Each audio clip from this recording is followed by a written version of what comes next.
रोज की तरह लक्ष्मी आज भी किचन में खाना बना रही थी। उसने भिंडी और टमाटर काटे थे। तभी उसकी सास आती है किचन में और बोलती आज है, सब्जी बनाने के लिए थोड़ा ज्यादा ही भिंडी काट ली है। आधी भिंडी को उठाकर फ्रिज में रख दो, इसकी सुबह सब्जी बना लेना। आखिर हम हैं ही कितने लोग, 4 लोगों में थोड़ी सी सब्जी तो लगती है। लेकिन माँ जी, इतनी भिंडी तो हम सब अभी मिलकर खा लेंगे और कल तक तो बाकी भिंडी सूख भी जाएगी, इसीलिए आज ही बना लेती हूँ। अरे नहीं बहू, ज्यादा बन जाएगी तो फेंकी जाएगी। तुम आधी भिंडी उठाकर फ्रिज में रख दो, कल बना लेना। ऐसा कहकर शोभा वहां से चली जाती है। सीता अपने आप से कहती है, पता नहीं माँ जी इतनी कंजूस क्यों है, हर चीज में कमी करती है। इतनी भिंडी कोई ज्यादा थोड़ी ना है, लेकिन उन्हें कौन समझाए। जाने दो, मैं तो इतना ही बना लेती हूँ। सीता खाना बनाकर सभी को लगा देती है। सभी खाना खाना शुरू करते हैं। तभी कमल कहता है, अरे वाह सीता, तुमने तो बहुत ही स्वादिष्ट सब्जी बनाई है। थोड़ी और भिंडी बची है क्या? मुझे थोड़ी और भिंडी दे दो। तभी सीता देखती है कि कढ़ाई में भिंडी खत्म हो गई है। सीता अपनी प्लेट की भिंडी कमल को देती हुई कहती है, आप मेरी भिंडी खा लीजिए, मैं अचार से रोटी खा लेती हूँ। तभी शोभा अपनी प्लेट से थोड़ी सी भिंडी सीता को देती हुई कहती है, अरे सीता, मेरे पास सब्जी थोड़ी ज्यादा है, इतनी सब्जी मैं नहीं खाती, तुम ये खा लो। ये देखकर सीता का देवर नीलेश कहता है, माँ, लेकिन तुमने इतनी कम सब्जी क्यों बनवाई थी? बेटा, ज्यादा सब्जी बनती है तो फेंकी जाती है। हम 4 ही लोग तो घर में हैं, इतनी सब्जी बहुत हो जाती। सीता बहू, चल जरा बाजार से सब्जियां ले आते हैं। सास बहू दोनों सब्जियां लाने के लिए मार्केट जाती हैं। तब शोभा एक ठेले पर जाती है और उससे कहती है, अरे भैया, ये गोभी क्या भाव दिए? 100 रुपए किलो है माँ जी। अरे बाप रे, इतनी महंगी। अच्छा, ये शिमला क्या भाव है? माँ जी, ये 70 रुपए किलो है। बताओ कितनी तोल दूं? नहीं नहीं भैया, तुम ये रहने दो। सस्ती सब्जियां कौन सी हैं ये बताओ। माँ जी, ये गिलकी, तोरी, बरबटी, ये सस्ती सब्जियां हैं। सभी 1-1 किलो कर दूं? अरे नहीं नहीं, मुझे पूरी बारात को खिलाना है क्या? तुम तो 1-1 पाव तोल दो बस। तभी सीता कहती है, माँ जी, पिछली बार भी तो आप यही सब्जियां ले गई थी। ये सब्जियां खा खा कर तो हम बोर हो गए हैं। थोड़ी महंगी सब्जियां ले लेते हैं ना। अरे नहीं नहीं बहू, ये गिलकी, तोरी, भिंडी, ये सारी सब्जियां बहुत फायदेमंद होती हैं और फायदेमंद होने के साथ साथ सस्ती भी हैं। तो फिर क्यों महंगी सब्जियां लेना। वे लोग सब्जियां लेकर घर आ जाते हैं। अगले दिन सुबह सीता कोमल का टिफिन तैयार कर रही थी। कोमल अपनी माँ के पास आती है और कहती है, माँ, आज तुमने मेरे टिफिन में क्या बनाया है? बेटा, आज मैंने तोरी की सब्जी बनाई है। ओह माँ, रोज रोज भिंडी, गिलकी, तोरी खा खा कर मैं बोर हो गई। मेरी सभी फ्रेंड अच्छा अच्छा खाना लाते हैं और आप कुछ भी अच्छा नहीं बनाती। आज तो मैं बिल्कुल भी तोरी की सब्जी नहीं ले जाऊंगी, मुझे कुछ अच्छा बना कर दो। कोमल, आज तो तुम यही ले जाओ, फिर कभी मैं तुम्हारे लिए कुछ अच्छा बना दूंगी। माँ, आप हमेशा ही ऐसा कहती हो, लेकिन कुछ अच्छा नहीं बनाती। आज तो आपको मेरे लिए कुछ अच्छा बनाना ही होगा। कोमल, कहा ना फिर कभी बना दूंगी। तुम्हें समझ नहीं आती है? आजकल तुम बहुत जिद्दी हो गई हो। तभी नीलेश वहां आता है और अपनी भतीजी की बात सुनकर कहता है, भाभी, आप कोमल को क्यों डांट रही हो? कोमल बिल्कुल सही कहती है। आज तो मुझे भी हलवा खाना है। आप ऐसा करो, हमारे लिए सूजी का हलवा बना दो। देवर जी, आपको तो पता ही है कि माँ जी। भाभी, माँ से कहना कि मैंने कहा है। ये आज तो मैं सूजी का हलवा लेकर स्कूल जाऊंगी। ठीक है कोमल, तुम तैयार हो जाओ, तब तक मैं सूजी का हलवा बना देती हूँ।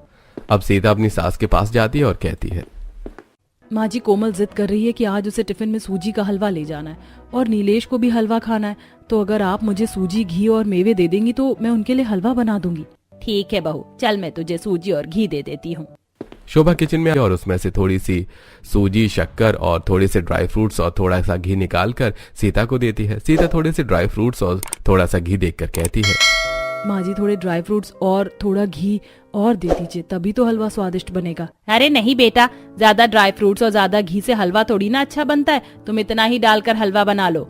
जब सास वहां से चली जाती है तब सीता अपने आप से कहती है, अजीब है माँ जी भी, हर चीज को ताले में रखती हैं और चाबी मुझे देती ही नहीं। इतनी कम चीजों में कोई अच्छा हलवा कैसे बना सकता है? जरूरत से ज्यादा ही कंजूस है माँ जी। अब सीता उतना ही ड्राई फ्रूट डालकर हलवा बना देती है और अपनी बेटी को टिफिन में रखकर हलवा दे देती है। फिर वो अपनी सास को, अपने पति और देवर को भी हलवा खाने के लिए देती है। कमल हलवा खाकर कहता है, ये क्या सीता, हलवे में तो घी और ड्राई फ्रूट्स है ही नहीं। अगर तुम हलवा बना ही रही थी तो सारी चीजें तो पर्याप्त डालना था, कम से कम।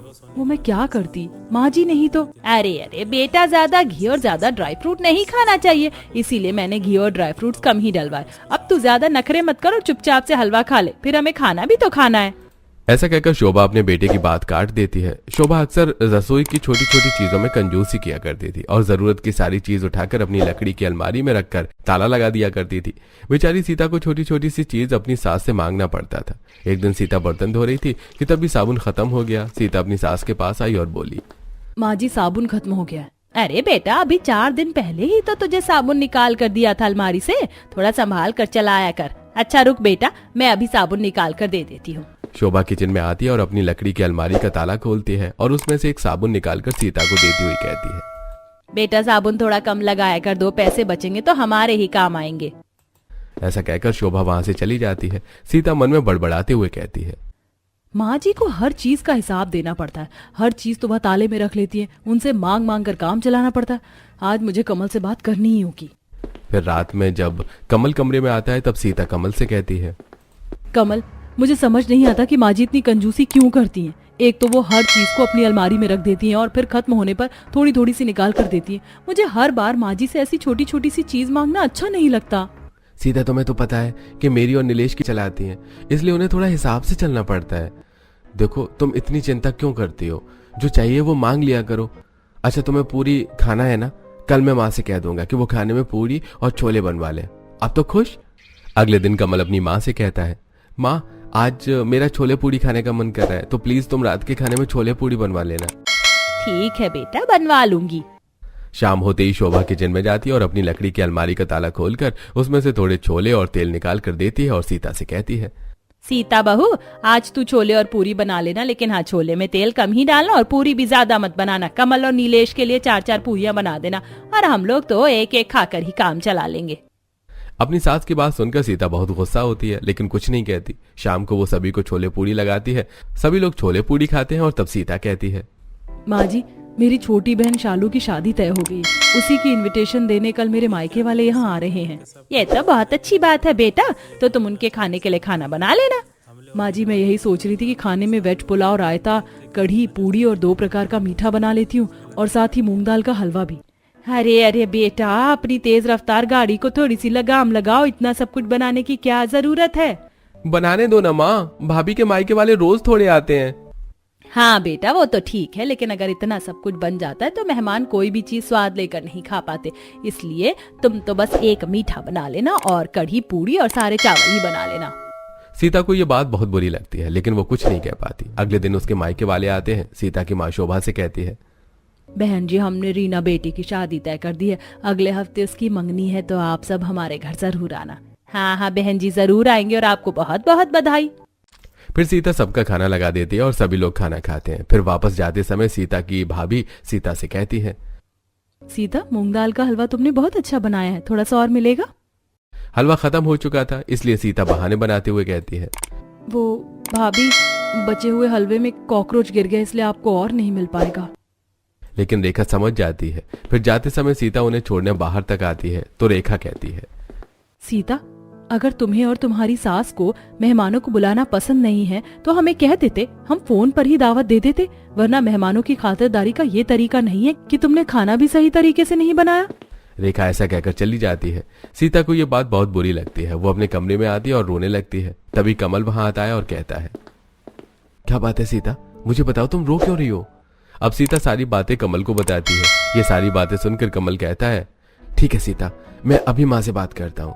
अब कमल अपनी माँ के पास आता है और कहता है, ये क्या है माँ, तुम हर चीज में इतनी कंजूसी क्यों करती हो? यहाँ तक कि आज तुमने सभी के लिए पर्याप्त खाना तक नहीं बनवाया, कितनी बेइज्जती कर दी हमारी। कमल की बात सुनकर शोभा की आंखों में आंसू आ जाते हैं और वो कहती है, दोनों की छोटी सी सैलरी में घर चलाना पड़ता है और उसमें भी अगर 2 पैसे बच जाएंगे तो वो तुम ही लोगों की काम आएंगे, मेरे नहीं। कमल को अपनी माँ की बात ठीक लगती है। वो सीता के पास आता है और समझाते हुए कहता है, सीता, माँ भी अपनी जगह सही है, तुम्हें माँ की बातों का इतना टेंशन लेने की जरूरत नहीं है, कुछ बातें तो टाली भी जा सकती है ना। ऐसी समय बीत रहा था और बीतते समय के साथ अब नीलेश की शादी भी किरण से तय हो जाती है। जल्दी किरण दुल्हन बनकर शोभा के घर आ जाती है और आज किरण का अपने ससुराल में पहला दिन था। किरण की सास उसके पास आती है और कहती है, किरण बेटा, आज तुम्हारी पहली रसोई है, इसलिए सुबह की चाय तुम ही बना लो। हाँ माँ, मैं चाय बना देती हूँ और खाना भी बना लूंगी। खाने में पालक pulao, veg cutlet, mix veg आलू के पराठे, पूरियाँ, किरण बेटा जरा ठहरो, तुम्हें इतना सब कुछ बनाने की क्या जरूरत है? वैसे भी शादी में दुल्हन को बहुत थकान हो जाती है। अब काम करके और मत थको, खाना सीता बना लेगी, तुम तो बस चाय बना लो। अब सीता किचन में खाना बनाने के लिए जाती है तो किरण भी पीछे से आकर कहती है, रुकिए सीता दीदी, मैं भी आपकी मदद करवाती हूँ। सीता खाना बनाते समय सब्जी में थोड़ा ही तेल डालती है। ये देखकर किरण कहती है, सीता दीदी, आपको नहीं लगता कि सब्जी में तेल बहुत कम है? इतनी तेल में तो सब्जी अच्छी तरह बनेगी ही नहीं। किरण, हमारे यहाँ सभी चीज़ें बहुत कम कम यूज़ होती हैं। सब्जी में तेल भी कम डलता है और मसाले भी, और बाकी चीज़ें भी बहुत कंजूसी से इस्तेमाल करना पड़ता है, क्योंकि माँ जी को ज़्यादा खर्च करना पसंद नहीं है। अच्छा, लेकिन किरण, हर घर के रूल अलग अलग होते हैं। तुम यहाँ रहते रहते यहाँ के तौर तरीके सीख जाओगी। किरण को ये बात सुनकर काफी अजीब लगता है। अगले दिन किरण नीलेश से कहकर कुछ चीजें मंगवा लेती है और शाम को सीता से कहती है, दीदी आज खाना मैं बनाऊंगी, देखो मैंने कितनी चीजें मंगवाई है। लेकिन किरण, तुम्हें ये सब मंगवाने से पहले माँ जी से पूछना चाहिए था। अरे दीदी, इसमें पूछने की क्या बात है? मेरा मन किया कि मैं आप सबको कुछ बनाकर खिलाऊं, सो मैंने मंगवा लिया। ऐसा कहकर किरण खाना बनाना शुरू करती है। तभी उसकी सास वहाँ पर आती है और इतनी सारी चीजें मंगवाने की क्या जरूरत थी? फिर ज्यादा खाना बन जाएगा तो जबरदस्ती फेंका जाएगा। ऐसा करो, इनमें थोड़ी बहुत चीजें निकाल लो, बाकी का मुझे दे दो, मैं अंदर रख देती हूँ, जब जरूरत हो तो मांग लेना। शोभा थोड़ा बहुत छोड़कर बाकी चीजें अपनी लकड़ी की अलमारी में रखकर ताला लगा देती है। किरण को अपनी सास की ये बात बहुत बुरी लगती है। उनके जाने के बाद वो सीता से कहती है, सीता दीदी, क्या बात हुई भला? माँ जी को इतनी भी कंजूसी नहीं करनी चाहिए। जाने दो किरण, माँ जी की कंजूसी करने की आदत पड़ गई है। हमें ही समझ कर चलना होगा। अब अपना मूड ठीक करो और चलो हम खाना बना लेते हैं। दोनों मिलकर खाना बनाती हैं और सभी को लगाती हैं। नीलेश खाना देखकर कहता है, अरे किरण, आज तो तुम 3 तरह की सब्जी और पूरी और मिठाई बनाने वाली थी, तो फिर? हाँ, बनाने वाली तो थी, लेकिन शायद माँ जी को अलग अलग तरह का खाना बनवाना पसंद नहीं है। माँ, आपने मना किया? अरे नहीं बेटा, मैं क्यों मना करूंगी? मैं तो बस ये कह रही थी कि इतने लोगों में बहुत ज्यादा खाना बनाने से खाना फेंका जाता है और हमें कभी भी अन्नपूर्णा माँ का अपमान नहीं करना चाहिए। नीलेश, माँ ठीक ही कह रही है। ऐसे कुछ दिन बीत जाते हैं। एक दिन कोमल अपनी माँ से कहती है, माँ कितने दिन हो गए घर में कुछ अच्छा खाने को नहीं बना। माँ आज खीर और पूरी बनाओ ना, और साथ में थोड़ा पुलाव भी, मेरा बहुत मन कर रहा है ये सब खाने का। कोमल, जरूरी नहीं कि जो मन कहे वही करना चाहिए। थोड़े दिन रुक जाओ, फिर मैं तुम्हें खीर पूरी खिलाऊंगी। क्या माँ हमेशा ही मुझे टाल देती, वही खाना है? कोमल, कहा ना तुमसे कि अभी नहीं बनेगा। ये सब तुम्हें समझ नहीं आती क्या? अपनी माँ की डांट खाने के बाद कोमल रोने लगती है। तब तक वहां पर किरण आ जाती है। किरण के पूछने पर सीता उसे सब कुछ बताती है। ये सुनकर किरण कहती है, लेकिन दीदी, कोमल क्या गलत कह रही है? अगर वो कुछ अच्छा खाना चाहती है तो हम बना देते हैं। किरण, माँ जी हमें इसकी परमिशन कभी नहीं देंगी। दीदी, हम भी इस घर की बहुएं हैं, हमें हर बात के लिए परमिशन की जरूरत नहीं होनी चाहिए। कोमल बेटा, मैं तुम्हें बनाकर खिलाऊंगी आज खीर पूरी और पुलाव। ऐसा कहकर किरण नीलेश के पास जाती है और कहती है, नीलेश, मेरे साथ बाजार चलो, मुझे कुछ चीजें लानी है, आज मैं अपनी पसंद का खाना बनाऊंगी। ठीक है किरण, मैं तैयार हो जाता हूँ। अब दोनों बाजार के लिए निकलते हैं। तभी शोभा कहती है, अरे बहू, कहाँ जा रही हो? माँ जी, आज मुझे खीर पूरी और पुलाव बनाना है तो मैं उसी का सामान लेने बाजार जा रही हूँ। लेकिन तुम्हें ये सब क्यों बनाना है? आज कुछ खास है क्या? नहीं माँ जी, अच्छा खाना खाने के लिए खास दिन होना जरूरी नहीं है, बस ऐसे ही मन किया। ठीक है बेटा, लेकिन सामान हिसाब से लाना, ज्यादा मत लाना, ज्यादा खर्च करना अच्छी बात नहीं होती। अब किरण बाजार जाकर अपनी जरूरत की सारी चीजें खरीदती है और घर आकर खाना बनाना शुरू करती है। तभी शोभा वहाँ आती है और कहती है, किरण बेटा, इतना सब कुछ बनाने की कोई जरूरत नहीं। पिछली बार की तरह इस बार भी तुम कुछ चीजें निकाल कर बाकी सामान मुझे दे दो, मैं अलमारी में रख देती हूँ, जब तुम्हें जरूरत पड़े तब तुम ले लेना। अब किरण बहुत गुस्सा हो जाती है और कहती है, ये क्या बात हुई माँ जी? आप इतनी चीजों के लिए कंजूसी करती हैं जो मुझे बिल्कुल भी पसंद नहीं है। मैं तो आज खुद बाजार जाकर सारा सामान लेकर आई हूँ ना, तो भी आपको चैन नहीं पड़ा, और इसे भी आप अपनी अलमारी में ठूस देना चाहती हैं। ऐसा साफ साफ बता दीजिए ना कि आप खाना भी ढंग से नहीं खिला सकती हैं। ये सुनकर सीता गुस्सा होते हुए कहती है, किरण, तमीज से बात करो, वो हमारी सासू माँ है। लेकिन दीदी, हमारी सासू माँ को भी ध्यान रखना चाहिए कि हम भी उनकी बहू हैं, नौकरानी नहीं। बस बहुत हो गया किरण, चुप हो जाओ। किरण गुस्सा होकर अपने कमरे में चली जाती है और नीलेश को सारी बातें बताती हुई कहती है, मेरे साथ इतनी कंजूसी नहीं चलेगी, तुम्हें माँ जी से बात करनी होगी। बस अब मैं और बर्दाश्त नहीं करूंगी। मैं इस घर की बहू हूँ, नौकरानी नहीं, जो सिर्फ काम करने से मतलब रखूं। अरे क्या फायदा मेरी बहू होने का अगर मैं अपनी मर्जी से कुछ बनाकर खा भी नहीं सकती तो? अरे शांत हो जाओ किरण, मैं माँ से बात करता हूँ। नीलेश अपनी माँ के पास आता है और कहता है, ये क्या लगा रखा है माँ आपने? हर बात में इतनी कंजूसी क्यों करती हैं आप? हर चीज को आप क्यों अपनी लकड़ी की अलमारी में उठाकर रख देती हो? फेंक क्यों नहीं देती उस पुरानी अलमारी को उठाकर घर से बाहर? तब शोभा कमल से कहती है, देख रहा है तू बेटा? भैया आप ही समझाइए माँ को, शायद आपकी बात समझ में आ जाए। ऐसा कहकर नीलेश गुस्से में बाहर चला जाता है। कमल अपनी माँ से कहता है, माँ तुम चिंता मत करो, अगर खर्चा अच्छे से नहीं चल पा रहा है तो मैं थोड़ा और पैसों का इंतजाम करता हूँ। नहीं नहीं बेटा, उसकी कोई जरूरत नहीं है, मेरे पास पैसे हैं, मैं देख लूंगी, तू चिंता मत कर। दूसरी तरफ किरण परेशान होकर अपने आप से कहती है, ना जाने माँ जी इतना पैसा बचाकर करेंगी क्या? माँ जी को तो सबक सिखाना ही होगा, वो कंजूसी करती है ना, अब मैं उनसे ज्यादा कंजूस बनकर दिखाऊंगी, तब उन्हें पता चलेगा कि कोई कंजूसी करता है तो कैसा लगता है। अगले दिन किरण अपनी सास से कहती है, माँ जी मैं वॉशिंग मशीन में कपड़े धोने जा रही हूँ, अगर आपकी भी साड़ियाँ धोना हो तो मुझे दे दीजिए, मैं धो देती हूँ। मेरी ये चारों साड़ियाँ गंदी हैं, चारों साड़ियाँ धो देना। अब किरण अपनी सास की सारी साड़ियां वॉशिंग मशीन में डालती है और उसमें सर्फ डाले बिना ही उन्हें धो देती है और सुखाकर अपनी सास को ले जाकर देती है। फिर शोभा पहनने के लिए एक साड़ी निकालती है तो देखती है कि साड़ियां साफ नहीं हुई थी। शोभा अपनी बहू किरण को बुलाती है और कहती है, किरण बहू ये क्या तुमने एक ऐसी साड़ियाँ धोई हैं, बिल्कुल भी साफ नहीं है। माँ जी मैंने ये साड़ियाँ बिना सर्फ के धुली हैं। बिना सर्फ के? इसीलिए तो ये साड़ियाँ साफ नहीं हुई, दोबारा धो दो। अरे माँ जी कैसी बातें कर रही हैं आप? कभी कभी साड़ियों को बिना सर्फ के भी धोना चाहिए, इससे पैसे बचेंगे, वैसे भी इतनी गंदी साड़ियाँ तो पहनी जा सकती हैं। किरण ऐसा कहकर वहां से चली जाती है। बेचारी शोभा को गंदी साड़ियां पहननी पड़ती हैं। अगले दिन शोभा अपनी बहू से कहती है, सीता बहू मेरी सहेली आने वाली है तो तुम उसके चाय नाश्ते का प्रबंध कर देना। जी माँ जी। थोड़ी देर बाद शोभा की सहेली आती है। शोभा बैठकर अपनी सहेली से बात करती है। सीता किचन में चाय बनाने जाती है, तभी किरण वहां आती है और कहती है, सीता दीदी आप कोमल का होमवर्क करवा दीजिए, चाय मैं बनाती हूँ। अब किरण दूध में बहुत सारा पानी मिलाकर चाय बना देती है और अपनी सास और उनकी सहेली को ले जाकर दे देती है। वे दोनों चाय पी लेती हैं। शोभा की सहेली के जाने के बाद शोभा किरण को बुलाकर कहती है, किरण बहू तुमने इतना पानी डालकर चाय क्यों बनाई थी? तुम्हें पता होना चाहिए कि मेहमानों को इस तरह की चाय नहीं पिलाते।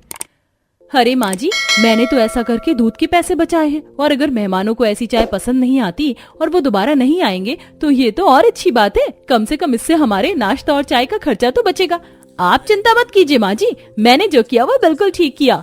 ऐसा कहकर किरण अपने कमरे में चली जाती है। बेचारी शोभा अब कहती भी तो क्या, ऐसे ही 3 दिन गुजर जाते हैं और आज शोभा खाना खाकर अपने कमरे में जाती है तो है कि उसके कमरे की लाइट खराब हो गई थी। तभी सीता वहां आती है और कहती है, माँ जी आपके कमरे की लाइट खराब हो गई है, रुकिए मैं अभी किचन की लाइट आपके कमरे में लगा देती हूँ और रात को इनसे दूसरी लाइट मंगवाकर किचन में लगा दूंगी। सीता किचन में लाइट लेने के लिए जाती है। तभी किरण कहती है, लाइए दीदी माँ जी के कमरे में लाइट की व्यवस्था मैं कर देती हूँ, आप अपने कमरे में जाकर आराम कीजिए। सीता किरण की बात सुनकर अपने कमरे में चली जाती है। किरण एक मोमबत्ती उठाती है और अपनी सास के कमरे में जलाकर ले जाती है और उसे रखते हुए कहती है, माँ जी ये लीजिए आपके कमरे में मोमबत्ती जला दी। बल्ब लाने के लिए मैंने ही मना कर दिया, आप तो जानती है माँ जी की बिजली कितनी महंगी है और बिजली का कितना बिल आता है। कुछ दिन इस मोमबत्ती से काम चला लीजिए, कम से कम इसी बहाने बिजली का बिल तो कम होगा। ऐसा कहकर किरण वहां से चली जाती है। अगले दिन सभी लोग खाना खाकर उठते हैं तो शोभा कहती है, अरे बहू मेरा सौंफ का डिब्बा कहाँ गया? ये रहा माँ जी। शोभा देखती है कि डिब्बे में सौंफ खत्म हो गई थी। वो कहती है, अरे सौंफ तो खत्म हो गई। सीता तुझे पता है मुझे खाना क्यों नहीं? माँ जी मैंने ही सीता दीदी को मना कर दिया था, सौंफ खाने से कुछ खास फायदे तो नहीं होते हैं, खाना तो हम पेट भर कर खा ही लेते, कम से कम इस तरह हम सौंफ के कुछ पैसे तो बचा लेंगे। अब शोभा समझ जाती है कि किरण उसके साथ ऐसा व्यवहार क्यों कर रही है। शोभा चुपचाप अपने कमरे में चली जाती है। अगले दिन नीलेश अपनी माँ से कहता है, माँ आज शाम को आप सभी तैयार रहना, हम सभी मिलकर शॉपिंग करने जाएंगे। ऐसा कहकर नीलेश चला जाता है। शाम को वो लोग नीलेश के साथ मॉल में शॉपिंग करने के लिए जाते हैं। नीलेश अपनी माँ से कहता है, माँ जिसको जो भी चाहिए वो सभी ले लो, पैसे मैं दे दूंगा। क्या सच में नीलेश? ओह थैंक यू, मुझे कुछ कपड़े चाहिए और कुछ ज्वेलरी और कुछ और सामान भी। दीदी चलिए हम दोनों अपने लिए कपड़े सेलेक्ट करते हैं, और कोमल तुम्हें खिलौने चाहिए थे ना, चलो खरीदते हैं। हाँ चलो चलो चाचू, मुझे लबूबू डॉल चाहिए। सीता और किरण शॉपिंग के लिए चली जाती हैं। तब शोभा नीलेश से कहती है, नीलेश बेटा एक बात बता, तेरे पास इतने पैसे कहाँ से आए जो तू सबको इतनी शॉपिंग करवा रहा है? माँ पिछले कुछ दिनों से आपके और किरण के बीच जो कुछ भी चल रहा है वो मुझे अच्छा नहीं लगा, और फिर मैंने देखा कि घर में पैसों की कुछ ज्यादा ही तंगी थी, इसलिए मैंने 2 लाख रुपए का लोन ले लिया है। ये सुनकर शोभा के तो जैसे होश उड़ जाते हैं। वो कहती है, ये तू क्या कह रहा है बेटा? तुझे इस तरह से लोन नहीं लेना चाहिए था। क्या करता माँ, किरण को हर चीज के लिए मना करना अच्छा नहीं लगता, और मैं तुम्हें भी कुछ नहीं कह सकता था, इसलिए मुझे जो ठीक लगा वो मैंने किया। ऐसा कहकर नीलेश भी किरण के पास जाकर उसके साथ शॉपिंग करवाने लगता है। शोभा बहुत उदास हो जाती है। तभी शॉपिंग करके घर आ जाते हैं सभी लोग। शोभा चुपचाप अपने कमरे में चली जाती है। थोड़ी देर बाद 2 लाख रुपए लेकर बाहर आती है और नीलेश के हाथों में देती हुई कहती है, बेटा, तुम्हें इतनी छोटी सी बात के लिए लोन लेने की कोई जरूरत नहीं थी। अगर तुम्हें पैसों की जरूरत थी तो मुझसे कहना चाहिए था। ये लो 2 लाख रुपए और अभी के अभी जाकर अपना लोन चुका दो। शोभा के पास 2 लाख रुपए हैं। ये देखकर घर के सभी लोग हैरान रह जाते हैं और नीलेश कहता है, माँ, तुम्हारे पास इतने पैसे हैं, फिर भी तुम हमें इतना परेशान करती हो, हर चीज के लिए इतनी कंजूसी करती हो। माँ, तुम्हें शर्म आनी चाहिए ऐसा करते हुए।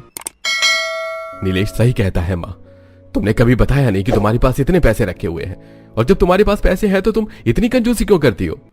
लेकिन शोभा कुछ नहीं कहती और 2 लाख रुपए नीलेश के हाथ में देकर अपने कमरे में चली जाती है। नीलेश उन 2 लाख रुपए से अपना लोन चुका देता है। ऐसे कुछ समय बीत जाता है। अचानक शोभा की बहुत तबीयत खराब हो जाती है। सभी लोग शोभा को अस्पताल ले जाते हैं। तब डॉक्टर कमल से कहता है, कमल, उनके पेट में कुछ प्रॉब्लम है, इनका तुरंत ही ऑपरेशन करना पड़ेगा और इसके लिए कम से कम 1.5 लाख रुपए की जरूरत। सुन लेती है और अपने मन में सोचती है, मैंने हमेशा ही अपनी बहू बेटों के साथ कंजूसी की है, इसीलिए शायद वो मेरा इलाज भी नहीं करवाएंगे। दूसरी तरफ डॉक्टर की बात सुनकर किरण कहती है, डॉक्टर साहब, आप पैसों की चिंता मत कीजिए, आप उनका ट्रीटमेंट कीजिए, पैसों का अरेंजमेंट मैं कर लूंगी। ऐसा कहकर किरण अपने पिताजी को फोन लगाती है और उनसे 2 लाख रुपए मांग लेती है और अस्पताल में वो पैसे जमा करवा देती है। शोभा का ऑपरेशन हो जाता है और कुछ ही दिनों में वो ठीक हो जाती है। सभी मिलकर शोभा को घर ले जाते हैं। जब शोभा को पता चलता है कि किरण ने उसके पिताजी से 2 लाख रुपए लिए, तब शोभा कहती है, किरण बेटा, तुम अब अपने पिताजी से लिए हुए पैसे उन्हें वापस कर दो। मेरे पास अभी भी 2 लाख रुपए हैं, मैं तुम्हें दे दूंगी। यह सुनकर सभी लोग हैरान हो जाते हैं। तब कमल कहता है, माँ, तुम्हारे पास अभी भी 2 लाख रुपए हैं? ये पैसे मैंने जीवन भर कंजूसी करके इकट्ठा किए। तुम जानना चाहते हो ना कि आखिर मैं इतनी कंजूसी क्यों करती हूँ? तो सुनो, तुम्हारे पिताजी एक ड्राइवर थे। उन्होंने अपने भाई बहन की शादी के लिए लोन ले रखा था, इसीलिए वो दिन के साथ साथ रात में भी गाड़ी चलाते थे। और एक दिन नींद में गाड़ी चलाने की वजह से उनका एक्सीडेंट हो गया और उनकी मृत्यु हो गई। बस इसीलिए मैंने 1-1 रुपए कंजूसी करके बचा कर रखा ताकि मेरे बच्चों को जीवन में कभी भी लोन ना लेना पड़े और लोन से होने वाली परेशानियों से वो बच सके। जब उन्हें लोन की जरूरत पड़े तो मैं ये पैसे दे सकूं। शोभा की ये बात सुनकर सभी लोग हैरान रह जाते हैं। तब किरण कहती है, माँ जी, हमने आपको गलत समझा। आप हमारे लिए ही ये सब कुछ कर रही थी। प्लीज माँ जी, हमें माफ कर दीजिए। हाँ माँ जी, किरण सही कह रही है, गलती हमारी ही है जो हम आपको समझ नहीं सके। दोनों बहू के साथ साथ उनके दोनों बेटे फिर से माफी मांगते हैं। माँ, अब आपको कंजूसी करने की कोई जरूरत नहीं पड़ेगी, मेरा प्रमोशन हो गया है। और माँ, मैं आपको बताया था ना कि मैं एक नया बिजनेस शुरू कर रहा हूँ, वो बिजनेस शुरू हो चुका है और अच्छा चल रहा है। दोनों भाइयों की बात सुनकर शोभा बहुत खुश हो जाती है और इस तरह वो लोग खुशी खुशी रहने लगते हैं।